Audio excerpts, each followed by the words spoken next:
to Season 5 of the Hey Girl podcast with your host and my mom, Bethany Needham.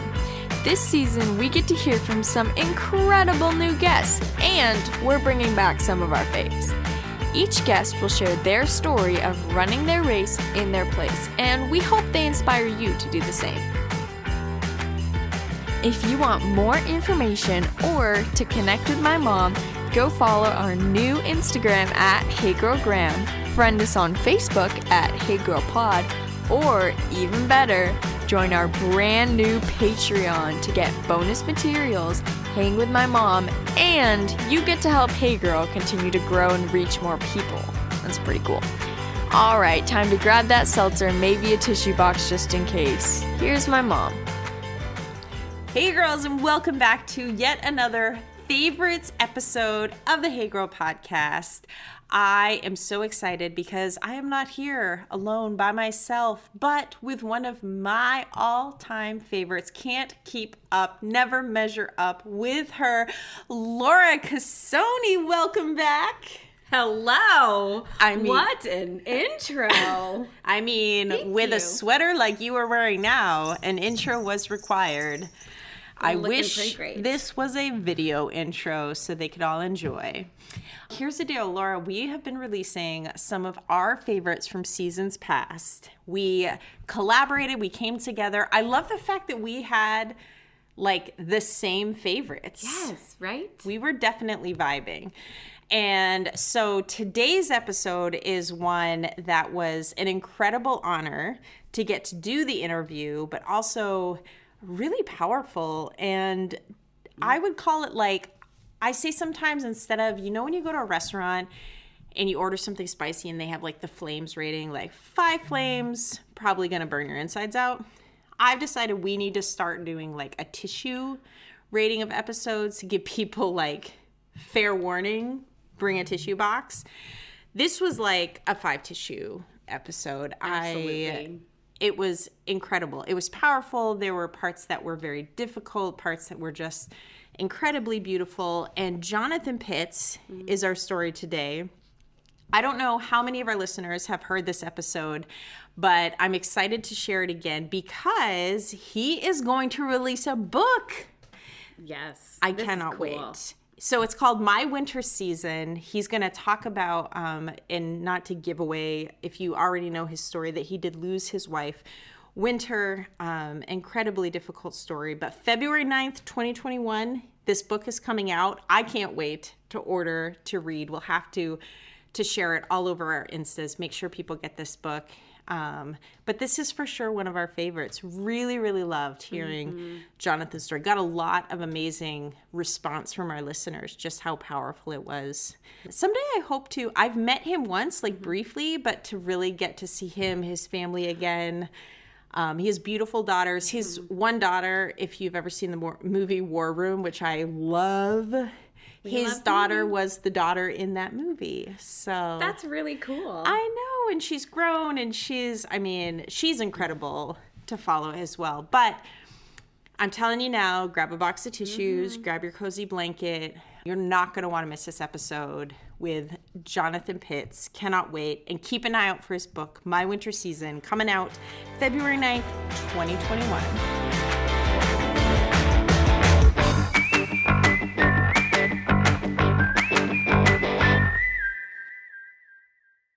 Well, listeners, I'm so excited to introduce you to our guest this week, Jonathan Pitts. We got to meet in Texas, which is awesome because I live nowhere near Texas. So I love when God brings people from very different places, crosses our paths. I was at the IF gathering. Your daughter was singing, giving a testimony, and I got to meet you at the merch table, I believe. Is that the official terminology, merch table? I actually didn't know who you were when I first met you. And then as you were kind of sharing your story, I made the connection like, oh, okay, so this is your daughter. And you were just very, very kind. I mentioned Hey Girl, I think in conversation, and your willingness to come and share your story. So I am excited. I know a little bit of your story from a distance, and which I'm sure will probably be true of a lot of people, even who listen to this. But one of the things, even from my perspective, like all the way here in Boston, has just been witnessing a family who has walked a really hard road and done so in such a way that has pointed so many people towards Christ and his faithfulness, even in difficult times. So I would love to just take the next little while and let you kind of share who you are for our listeners who are like, I don't even know who this is. Give you the chance to kind of share a little bit of your story, where you come from. I don't know a lot of the background, so this is all new for me too. So first of all, welcome to Hey Girl. Yeah, well, glad to be on Hey Girl. I have 4 daughters, so Hey Girl is kind of like my world. So, so it's totally appropriate for you to be on. I'm not like nervous at all. Hey Girl is just normal, part of the course. This is your normal audience. Exactly. So, yeah, I mean, I'm happy to share. I mean, I guess I would say even before I start sharing, is my encouragement is to hear my story kind of through the lens of the fact that it's not just my story, but it's God's story. And it's a story I don't necessarily want. It's one I'm walking and living out that is nothing like I ever would have imagined. But in all of it, like I just sense that God's good and he's kind of leading me on this journey and my girls on this journey. And so backing up all the way to childhood, I actually am a Northeasterner. I grew up in South Jersey, Philadelphia suburb, a little town called Woodstown. And my wife, Winter, I met in college at Drexel University in 2003.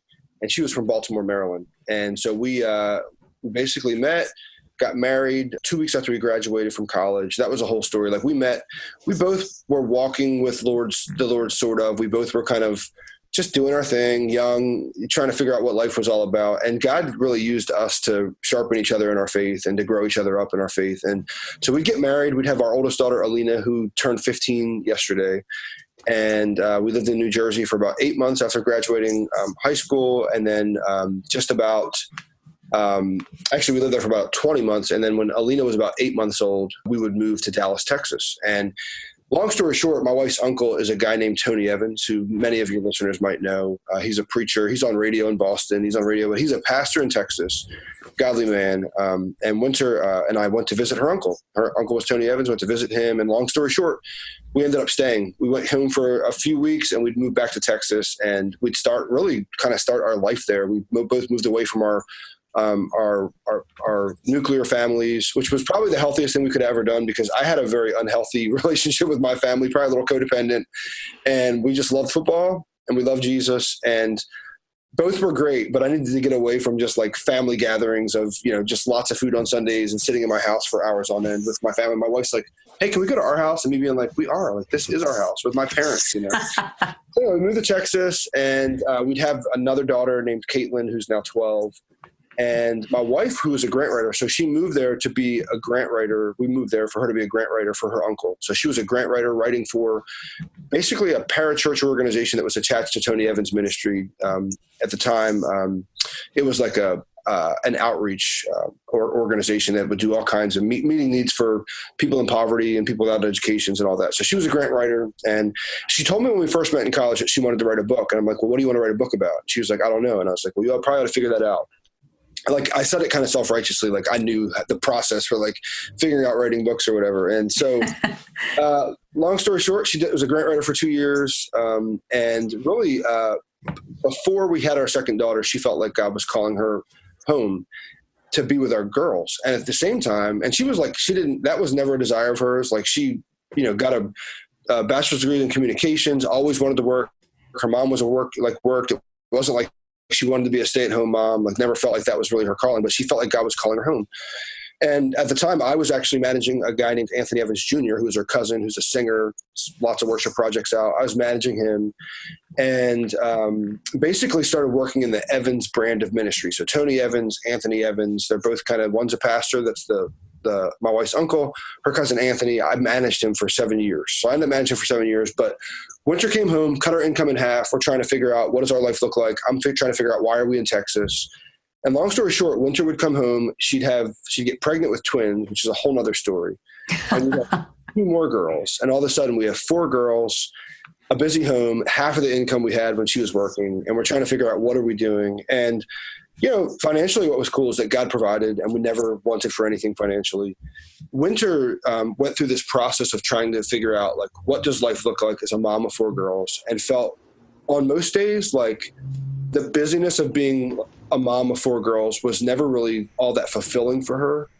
And she told the story tons of times, but she would write down, I think it's Psalms 34:7 or 17. And it says, delight yourself in the Lord and he will give you the desires of your heart. And she was pretty much, I mean, in some level, I would call her depressed on a day in and day out basis, trying to figure out, like, I feel like I've got all the skills and I want to be doing something productive, quote unquote, and never feeling productive in her day to day, because just parenting is just hard work. And, you know, I was traveling, I was on the road. So she just felt like just kind of crazy day in and day out. So long story short, she wrote that prayer down, delight yourself in the Lord and he will give you the desires of your heart. She wrote it down, went in her closet, prayed that prayer, posted it on the wall of that closet.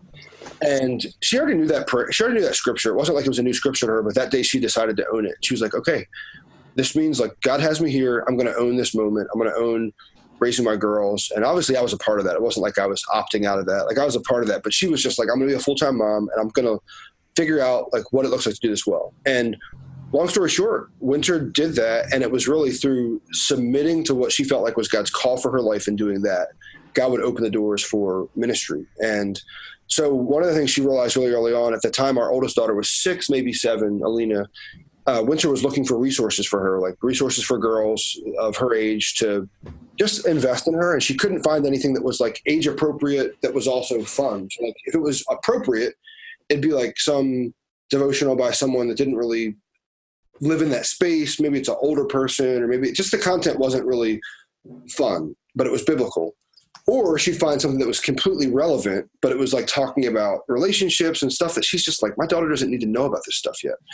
So long story short, Winter downloaded a free trial of Adobe InDesign and started designing her own. At the time, we called it a thing. It wasn't even it was a thing. Like she was just designing in Adobe, and she was like, I'm going to create some articles and talk to some of my friends that I have about like different topics I know my daughter will love, and kind of put a spin on it to figure out like, what does it look like? Like God cares about one of the things she learned is that God cared about every aspect of her life as a girl. Like she didn't know that when she was growing up. Her mom became a Christian in 1979, the year before Winter was born. And Winter felt like growing up, like her faith was on Sundays and the rest of her life was Monday through Saturday, and was just didn't realize until probably getting a little bit older. Her dad was a drug addict and she had a pretty complex lifestyle. She grew up in the inner city of Baltimore. Her mom was a godly woman, lived with her mom and her grandmom in a row home in Baltimore. Her dad was a drug addict from before she was born. And so she didn't grow up with him. So she just faced some challenges that a lot of people in our country are facing right now. And but one of the biggest ones for her was like not really owning her faith. Like she thought her faith was Sunday and then the rest of the week was life. But she realized over time that God cared about every aspect of her life. So she began to design this resource saying, okay, God cares. Like one of her first things she did was an article on Chuck Taylors. And it was like, let's talk about the history of Chuck Taylors. Let's talk about design. Let's talk about like just fun things that God cares about. Like God cares about clothing. It's not like he wouldn't give us clothing if he didn't care about it. Like he cares about every aspect of our lives. We can talk about it. It can be fun and it can be God honoring. So obviously there's some things that don't honor God and we talk about those things, but everything else, like God redeems lots of stuff. So let's talk about it. So long story short, that little free download of Adobe InDesign turned to a second laptop and a second 30-day trial of InDesign, then a third laptop and a third download of InDesign. And it turned into what's called For Girls Like You magazine, which now is a magazine for girls, tween girls aged about 7 to 12. That's a subscriber-based magazine, the ministry called For Girls Like You Ministries. From there, Winter would just invest all of her time when she wasn't momming our girls in that. So she'd be up till 2 o'clock, 3 o'clock in the morning doing that. And it would just grow. Like she'd go to a couple hundred subscribers and then, just back and forth. And she was a creator. She was not anything else. She did podcasts. She blogged and did lots of stuff like that, all in the tween girl space. And God gave her like this platform to speak to tween girls like the girls we have. And it would be called For Girls Like You, which was kind of random because we were calling the ministry Sprinkles, and then she got a cease and desist by some random magazine, like fishing equipment or something in Florida. So we basically, it wasn't fishing, it was something random like that though. But we scrapped it and just said, all right, it's not Sprinkles For Girls Like You, it's just For Girls Like You. And so she grew this ministry brand and this voice to girls. And then from there, she began publishing devotionals and resources for girls. And in about a 5-year span, she published about 10 different resources, which was racehorse kind of stuff. And so Winter's platform, for lack of a better term, quote unquote, was growing. And we started doing ministry together because Winter and I would start like moonlighting for her. And I was running a big national ministry at the time. So I managed Anthony Evans Jr. for 7 years from 2000 and 5 to 12. And then I would take over his dad's national ministry, the Urban Alternative, which is a big radio broadcast ministry, from 2012 to really 2018, last year. So 7 years doing that. And all this time I'm moonlighting, helping Winter with her ministry. And I would actually start, because I would help edit. I'd love to write. So I would edit, copy edit, do all kinds of stuff for her. I'd do accounting, whatever it took, I'd do it. Right. So I did all that. And then in 2017, she and I would publish a book called She Is Yours, a book titled She Is Yours, Trusting God as You Raise the Girl He Gave You. And that was based on a prayer we wrote called She Is Yours. And it basically says, Dear God, I release my daughter into your care. I release my desire to manipulate her, to be her best friend. And basically it was a prayer of surrender that we wrote, a 30-day prayer journey. And that 30-day prayer journey for our ministry would turn into that book, all based on prayers about releasing our girls into God's care. So that was just, we were starting to do ministry together, traveling together, speaking together, writing together, which was awesome. At the same time, we're building a marriage and a friendship and a relationship. And on June 27th, 2018, we hit 15 years of marriage. And I would say, like, our marriage, those 15 years was split up in 3 sections. The first 5 years was like realizing, like, wow, like, we're not really good at this. We brought a lot of baggage and sin and expectations and issues into this marriage. The next 5 years were spent kind of working on those things, because we were both committed to a godly marriage and doing relationship, friendship, intimacy, all that God's way. And the last 5 years of our marriage in that 15-year section was basically building an intimate relationship and a friendship that I never thought was possible in the first 10 years. And on our 15-year anniversary, it was really awesome. June 27th, 2018, I was like, Winter was a girl that loved surprises, and I wanted to surprise her. And so I heard this song by a group called Caleb and Kelsey, and it's From This Moment and Still the One. It was a mashup of these 2 songs. I think they're both country songs, From This Moment and Still the One. The mashup, and I was like, I want to dance to her to this song, and I got to figure out how to do it creatively. So I did it. A buddy of mine who's really creative helped me. We got this mansion that is around the corner from my house. I didn't live in a mansion, by the way. We just happened to live in a neighborhood that had a mansion, an old mansion in our neighborhood. But the ministry I ran actually took that mansion over and turned it into a studio. And so we got it decorated. My girls were hiding upstairs. It's actually on YouTube now, so if you want to see it, you can maybe put it in your show notes where they can watch that. But that'd be awesome. What is it listed as?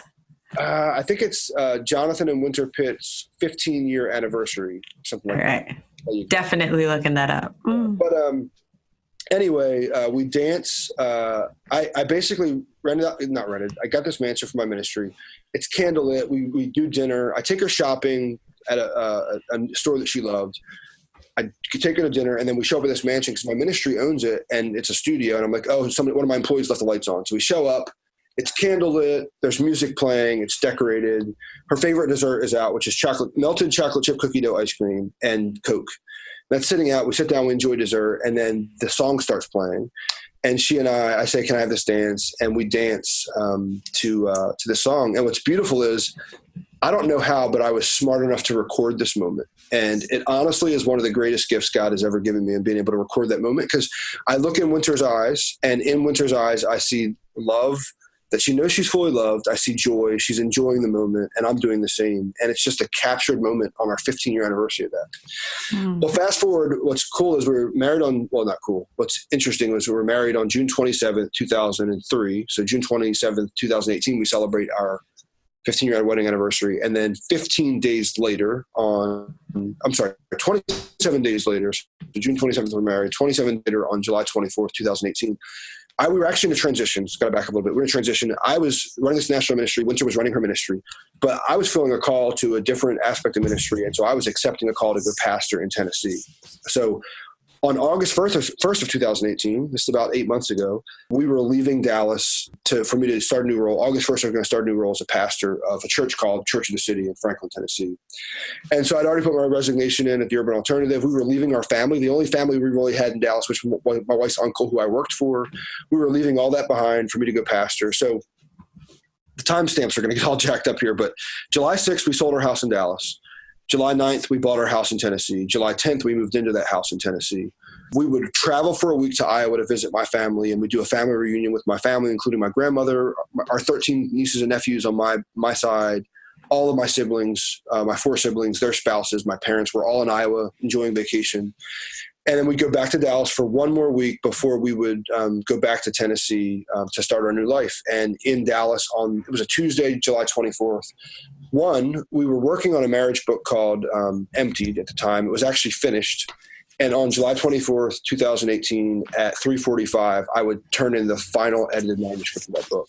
I would sign a form, email that to our publisher, and I would go home. Winter texted me, actually. I was on my way home from work, and it was just a neat time because I was excited about the future, and this was my last week of this ministry, which I love this ministry, but it was just an exciting time. So I turned in the book, get in the car to come home, and Winter texted me and said, I'm not feeling well. And she used the sick emoji, and I just texted her back, and I said, well, what's going on? And she's just like, well, actually, she didn't reply. She didn't reply. So I'm like thinking to myself, I don't know what's going on. But she replied earlier to me that day and said, hey, I need to finish up my final book, which was a prayer book for girls that comes out in September. She said, I just need to finish this book. I need you to be like all in tonight, which I knew what she was saying. Well, because I'd done this many times before. She just needed me to be available and ready and take the kids and do dinner. So I came home with dinner. I came in the house. My sister-in-law was there because my sister-in-law and brother-in-law, Winter's brother, had moved from Baltimore to Texas 2.5 years prior, which was a beautiful thing because Winter got to spend 2.5 years with her brother. But they would leave, and at about 7:45 that night, I'd check on Winter and just say, hey, do you want to eat dinner? And she's like, no, I feel like I need to lay here. And I'd go in just to kind of floss my teeth after eating ribs with my girls. And Winter would experience, I guess what you'd refer to as like a heart failure. And she would breathe her last breath. And in a very traumatic way for me, as I tried to save her life, and a very traumatic way for my youngest 3 daughters as they were there, we just experienced the horrific, this side of eternity experience of losing a loved one. It was the most difficult moments of my life, and I remember them vividly. Thankfully, my oldest daughter wasn't there. I'm thankful for that. Actually, that weekend before, Winter and Alina, my oldest girl was in the movie War Room. I don't even know if you know that, but it was a movie. I do know, yeah. That came out in 2014. So Alina's kind of been a known entity, I guess, in Christendom. She was in that movie, and Winter and Alina traveled together. They spoke together. They wrote together. But Alina wasn't there that day. But that weekend before, they had traveled together. They were speaking together. And they were good friends and just had a strong relationship. But Winter had this, it's called cardiac dysrhythmia, but it's basically her heart just got off rhythm. Thankfully, the experience that we had wasn't the same as hers, because the bottom line for her is her brain stopped receiving oxygen. And Winter, as gracefully and peacefully as she lived on this earth, because she was a graceful, peaceful woman, she left it just as gracefully and just as peacefully. There's a whole lot more to that story in terms of like what would happen in the next moments. But suffice to say, like for me, I was a new pastor. I had accepted this call. I hadn't even started my role yet.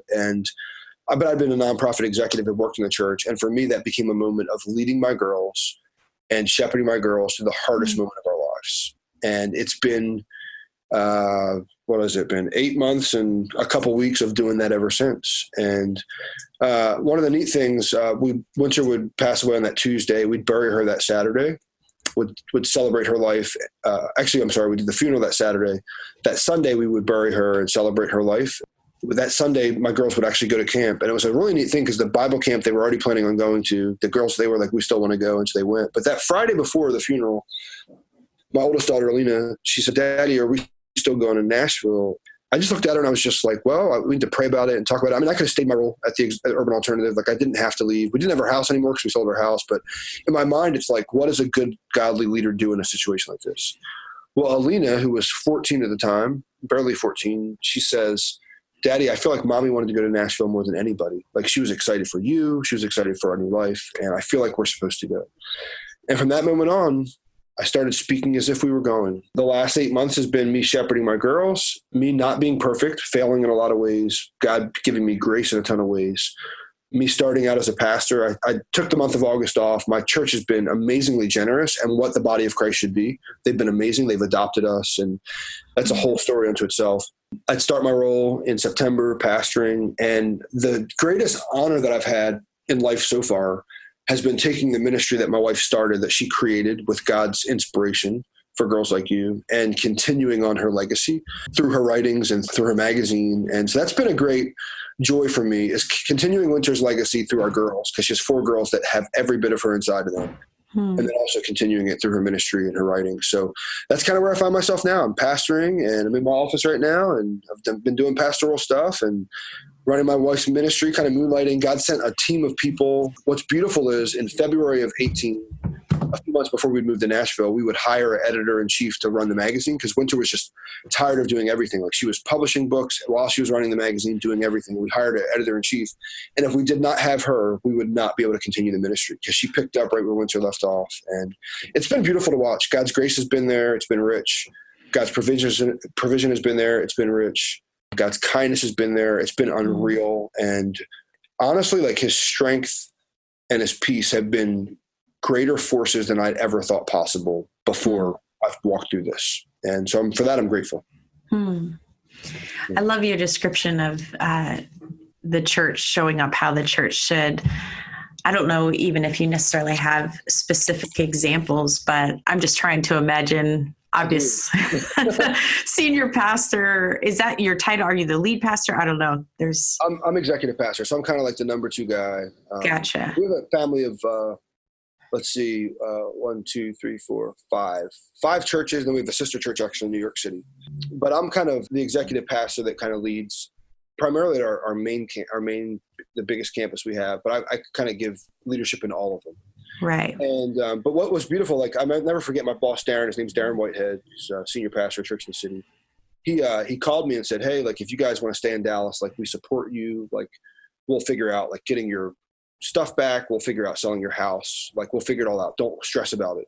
Take your time, no rush. But he said, but if you come, you'll find a family that's ready to adopt you like nothing you've ever seen. And, you know, you can hear people say that, but to experience it, I mean, everything from they took up kind of a fund for us that's supported us and lots of random things that you would never think about you have to deal with, from legal stuff to my girls' bedrooms, like just wanting to do things for us that like my wife would have wanted that I wouldn't even have the mind. So there have been women in our church that have come around my girls and I that literally did like a home remakeover on our home. And our home wasn't an old home. It's nobody's ever lived in our home. It's a new home.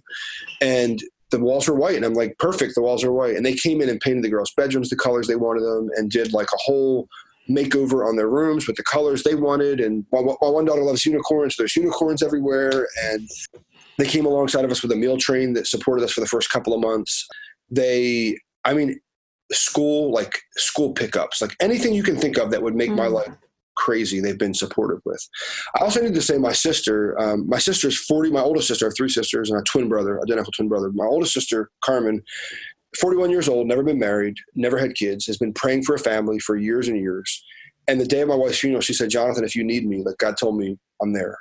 And I was like naive enough to think like, I'm good. Like I just said to her like, okay, I'll think about it. And I came to Nashville without her. And like 2 weeks into that, I'm like, call Carmen. So I called her. I'm like, hey, is that offer still on the table? Like just to come help me out. And she's been with me since Labor Day. And she has been a surrogate mom to my girls and a surrogate wife. I mean, when you think about like what we are to be as helpmates to each other, like what that looks like, my sister has jumped in, and obviously she can't replace my wife, but she has filled in massive gaps I would just because I'm by myself. And I thank God for my sister because there's no way I can pastor. There's no way our book still came out January 8th, our marriage book came out, and I've been promoting that and doing podcasts and traveling some and taking my girls with me. And Carmen has been there.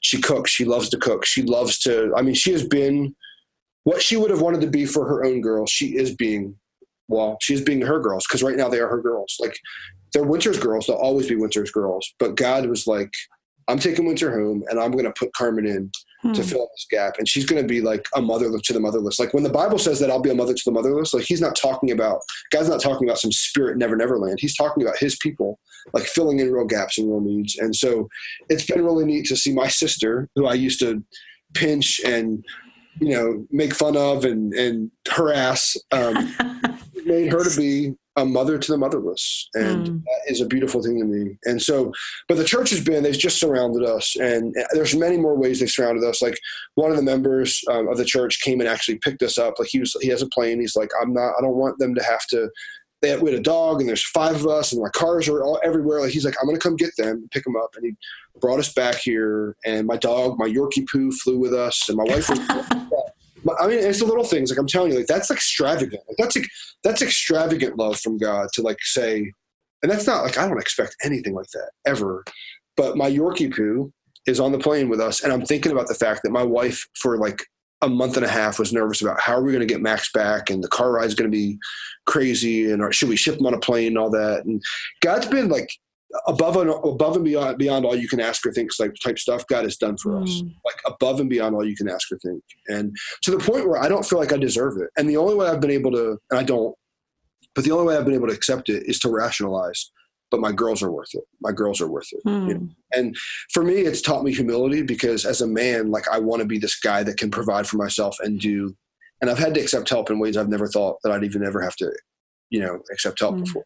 And like one of the biggest gaps I realize is like, even Christmas, like I thought about the fact that I can buy presents for my girls, but like, my wife loved Christmas and loved wrapping presents and loved all that kind of stuff. Well, if you saw the spread that a few people in my church came around me, and like, the Christmas tree looked so beautiful. And again, like, that's extravagant stuff. That's not like the basic needs. That's that's the extravagant love of God that I'm really grateful for. And I would never expect it, but God's provided it. And that came by way of the church, because the church was surrounding us from the very beginning. And they didn't know me from Adam. Like, I'm a new entity to them, a new guy.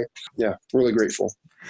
I think that's awesome for people to hear too, who maybe are walking alongside people, regardless of what the nature of the struggles that they're facing, that sometimes it is those things that we could show God's love. I love that, like decorating a Christmas tree or whatever it is. So, well, for me, now, I don't want to just help provide for people's needs. Like, I want to show people the extravagant love of God. So when I think about how I can come alongside people, not people that just are grieving loss of a loved one, but people are grieving all kinds of stuff, like loss of a marriage, there's all kinds of stuff that people are losing and grieving, loss of a job. Like, so in my mind now, it's like, how can I extravagantly come alongside somebody and surprise them with how good God is? Not just meet the basics, and I only know that now because I've experienced it. So as a dad, you've got, 3 girls and 4 girls, sorry. Twins, that's right. Oh, you know what it was? I wrote their 2 names, but you didn't say your twins' names. Oh, Cameron and Olivia. Cameron and Olivia. We call them Yummy and Lovey. Oh, that's adorable. So with 4 girls, and you mentioned like Alina was really close to her mom.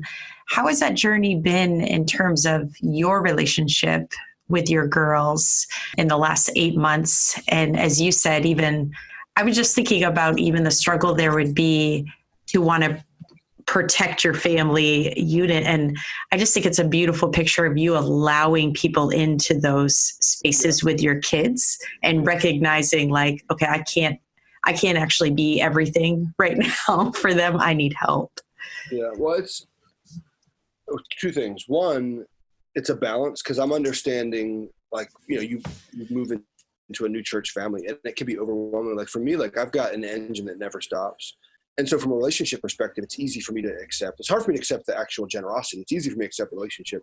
My girls are all really different, so they do relationship differently. Like I've got 2 very introverted girls and 2 very extroverted girls. And so for the introverted girls, like it can be overwhelming to feel like the weight of the relational pressure. So even as we've accepted, I've had to be mindful to not allow them to be overwhelmed, and in some ways protect them from being overwhelmed relationally and give them space and margin. And a couple of them aren't super comfortable with having to talk like how I'm talking now. They're not comfortable like that. They don't want to share their grief with everybody. Like I'm comfortable with that, and a couple of my girls are. And I'm not saying names on purpose, by the way, but like a couple of my girls are really comfortable with sharing. A couple aren't, and so I'm just really mindful to not expect them to be me or do me, And so the other thing I'm realizing is, in some ways, I've actually been in wanting to protect them. I actually discovered last week that I've developed a level of codependency where I'm wanting to overprotect, shelter, and how their moods are, it affects my moods. I never knew what codependent really meant until I actually realized I was codependent. And, one of the things I did, so the book, She Is Yours, which my wife and I did together, I want to read the prayer, because I think it's a great prayer for anybody it's good in any relationship, but this was a prayer that my wife and I wrote specifically for our girls years ago. And it came out of a heart to release our girls to God and not to overprotect. So it says, "Dear God, I release my daughter into your care. I surrender my desire to control her. I surrender my desire to manipulate her future. I surrender my tendency to overprotect, shelter, and suffocate her. I surrender my desire to be her best friend first. I surrender my own dreams for her. I surrender my need to be her source. She is yours. I'm totally open to you, dependent on you, and desperate for you to be in control as I let go. I'm relying on the fact that you are God and that you have created my daughter for your purpose and for this time. I pray that you will draw her to yourself. I pray that she will delight in you. I pray that you will be patient with her. I pray that you will provide for her. I pray that you will bless her. I pray that you will use her to be a blessing to others. I pray that you will mature her, and ultimately I pray that she will show Jesus in her very being. I trust in your sovereignty. I wait in expectation for your providence. Lord, she is yours, and I trust you with her. And I actually think about that prayer in two ways. For me as a dad right now, it's like, I cannot be her everything. Like, it's impossible.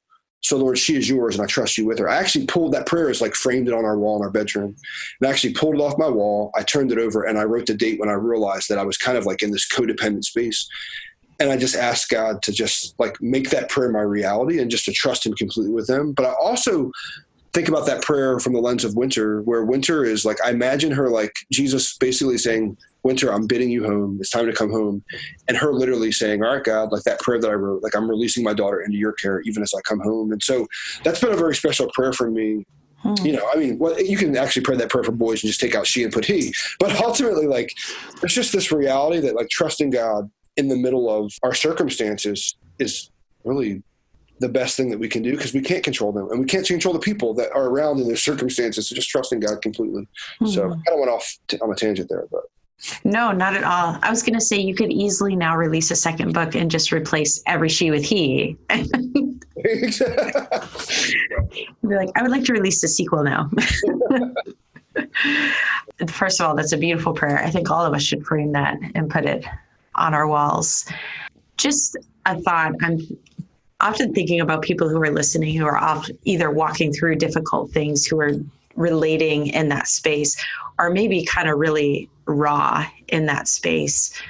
At least from my own experience, it can be really easy to get a lot of expectations on ourselves about how we walk that, especially when you have any type of platform where people are looking in and are watching. And as a pastor, like you said, you have, you know, you're shepherding people, and then you have your daughters, and obviously your family has, you know, you're tight with your family, so your family's watching. I wonder from you, if you were speaking to someone who is in that place right now and wrestling with that, you know, how they feel like they should show up, if there's anything that God's really shown you along the way in terms of grace for yourself, or how do you, because I'm just thinking grief in general, I hear it all the time, like grief isn't something you just get past. Like it doesn't show up that way. So I'm wondering what you have learned, or what God has showed you, however that is, in terms of actually walking through this in an honest way, when you do feel like, you know, you're leading people in the midst of that. Yeah. So one, I'm really grateful for my boss and good friend, Darren, who basically was like, hey, like, I want you to know we're here for you. And I want you to know you don't have to put on, like, I didn't like the expectation from my own church leadership not to have to put on a front. My counselor, I would recommend counseling for anybody that's walking through this. Been not a cheap thing, but it's been a worthy thing. My counselor said to me that when people are grieving, they tend to stay in the past. Like they don't want to get out of the past. So they think about where they were, and it's hard to come out of that. Or they push into the future, like trying to just move past it. They push into the future, push into the future. And he said, but God is in the present. Like we can only be with God in the present. So show up for today. And show up for today, whatever that looks like. So one of the things I've tried to do is to show up for the day, and not, like, for me, the tendency isn't to stay in the past. Like I honestly, like, and this is just my build. This is how God has made me. Like I tend to dwell on the positive of what I had. Like I think about Winter and the fact that, one, I didn't deserve her. Two, I think about all that had to happen for me to meet her, and all that had to happen for me to win her after being an idiot a lot of the times. All that had to happen for me to have 4 girls with her. All that had to happen in the miracle of life for us to have 15 years of marriage together. The fact that we made it 15 years and 27 days and not 14 days, not 14 years. And, you know, there are all these things. The fact that we finished a marriage book together, the fact that God allowed us to do ministry together. Like I try to just dwell on the positive of what I had.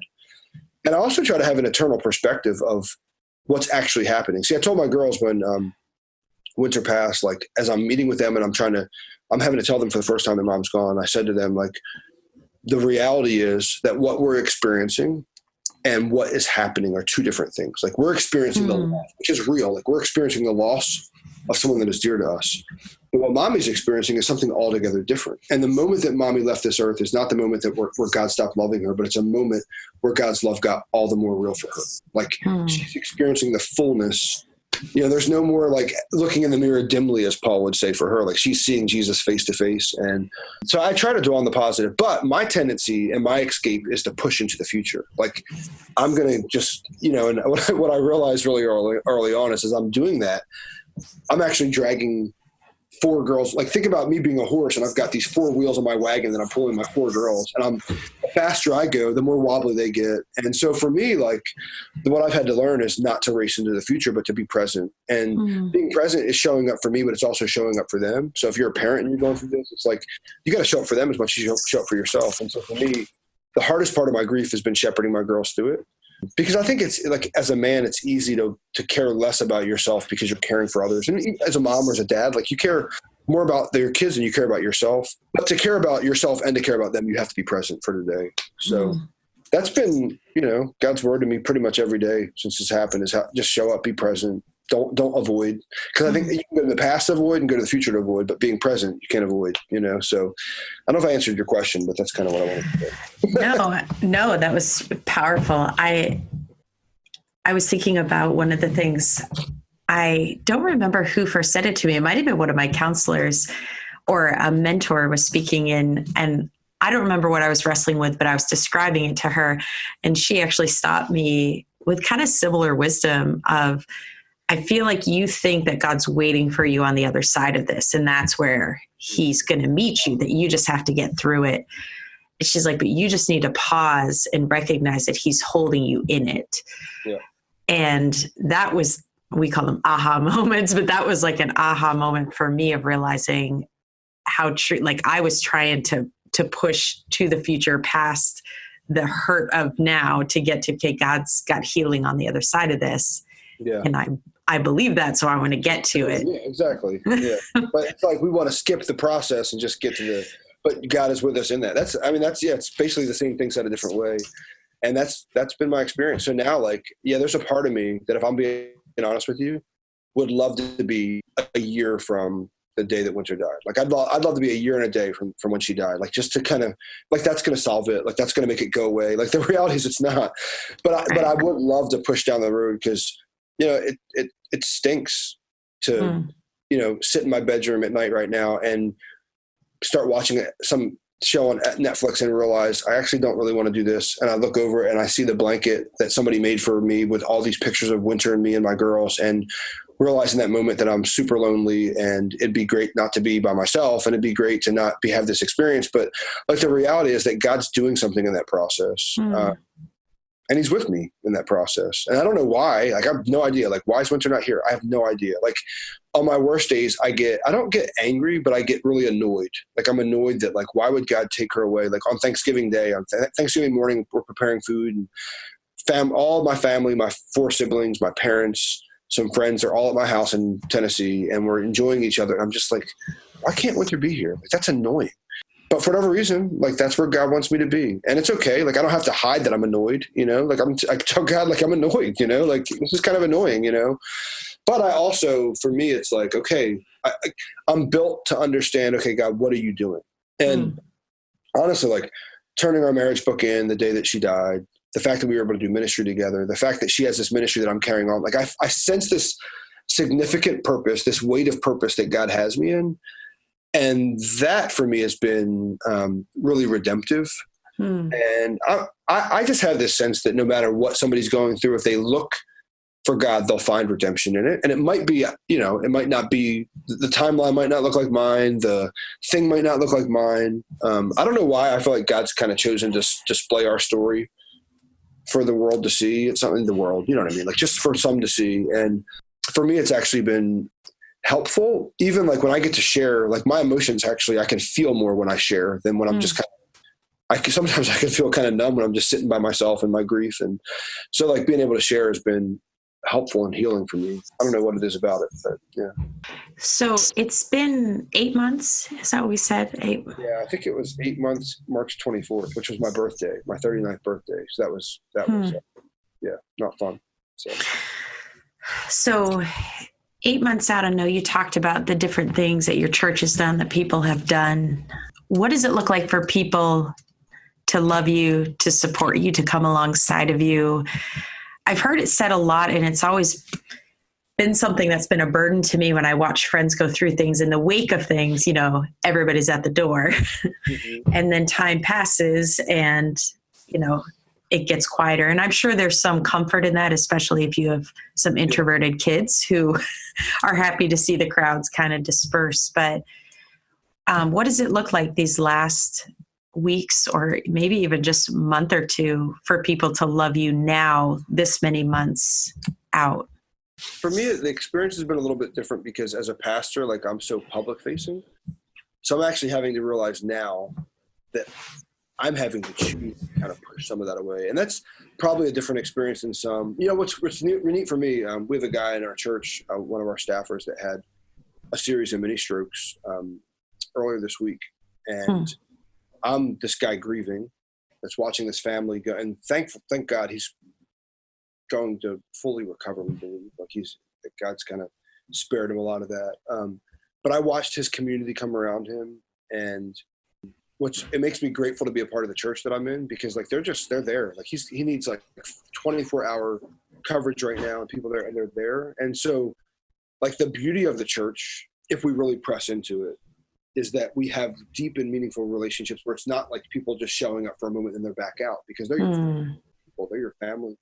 So I think right now we have this epidemic of churches that do church on Sunday, and there's not a lot of deep relationships, and I'm not really known. And, even in our church, we've got, on any given Sunday, we'll have, close to 5,000 people at our church. And the ones that press into community, that have people that they are doing life with, there's no substitute for community. There's no substitute for it. And so for me, I'm probably a little bit overwhelmed with it all. And then this point in my life, I'm realizing, okay, I got to slow it down. I can't accept one more dinner for my girls. I cannot have one more family at this point. I need to give them just some margin and some breathing room. And so for me, that's just honesty. People ask, hey, can we do this or do that? I'm like, hey, actually, my girls just need a little bit of a break. And that's a hard thing to say, especially because I'm a people pleaser. My wife was not a people pleaser, and it was easier for her. So oftentimes I can hear Winter saying to me, Jonathan, enough is enough. Just relax. Because ultimately people want to be helpful, but even some of the people that want to be helpful, aren't necessarily a part of my deep community. They're just in my sphere, Right. And I'm hoping there's not a lot of people from my church listening to this podcast. I don't want to offend anybody. It's just the reality of at this point, I want the people that know me the best to be close to me. Those that don't, maybe they'll get close to me, and maybe they'll get close to somebody else. But there are other people grieving in our congregation, so I want them to get close to them, And so anyway, again, I don't know if I answered your question, but. Yeah. And I actually think that's really good wisdom for people who are prone to guilt when they see people walking through hard things, to remember that you don't have to suddenly become someone's inner circle because they're grieving. Even just the allowing people to have their own people. Now, there's obviously instances where they don't have community and you got to step in. Yeah. But I also think there's truth in, we can't be everything for everyone in any instance. And so. Yeah. And I think my encouragement to anybody listening that isn't in rich, deep community is, what is Proverbs says, with all you can get understanding. To me, in regards to community, with all you can get understanding is with all you can, find meaningful relationships. There's going to come a day where that's all that's going to matter. And I'm telling you, the moment that Winter passed away and the hours after she passed away, the only thing that mattered were the relationships that I had. It doesn't matter how much money I had. Doesn't matter how well known my name is. None of that matters. It's how deep are your relationships? That's all that matters. And so with all you can, gain relationships. And sometimes that's hard. Relationships are hard. I think we push away because they're hard and they're difficult, and life can be easier living life independently. But relationships are all that matter in the end. Yeah. I love that. What a good note to end on. Everybody get out there and push into relationships. Oh, well, sorry, go ahead. No, I mean, it's hard. And I think most of us, if we're being honest, have some deficiency in relationship. We all have a deficiency in relationship, but most of us, if we put in a little more work, we'd have more of it. And I'm speaking that for myself as well. Like, because it's easy to stay surfacey, social media, church these days, oftentimes, like all this stuff is designed for surface level relationships.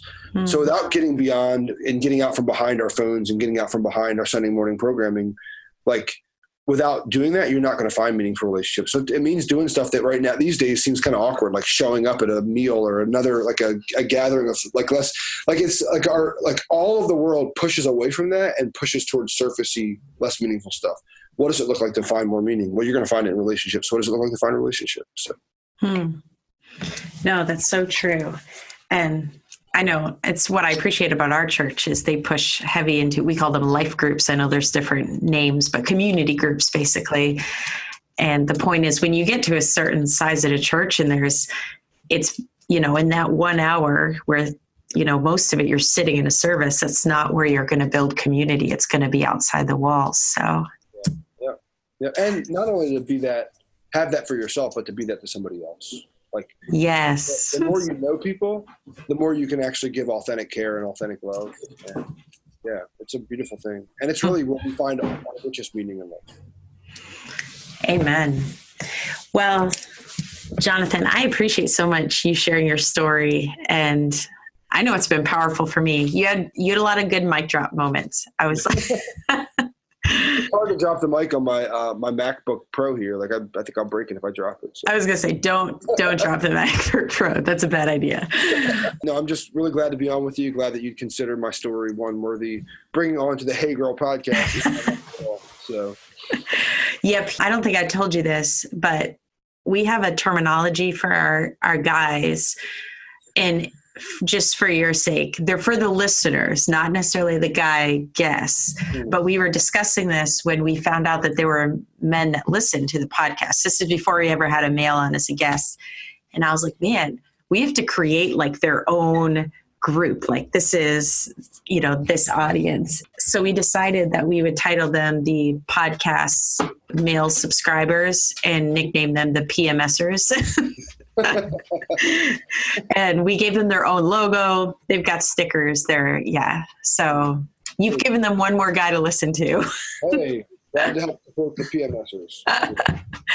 Awesome. Well, thank you so much for being on. And we will continue, I'm sure, our listeners praying for your family as I'm sure still transitioning. You're still fairly new in this role at your church. Yeah, and so I still feel brand new. Yeah. But thank you for your prayers.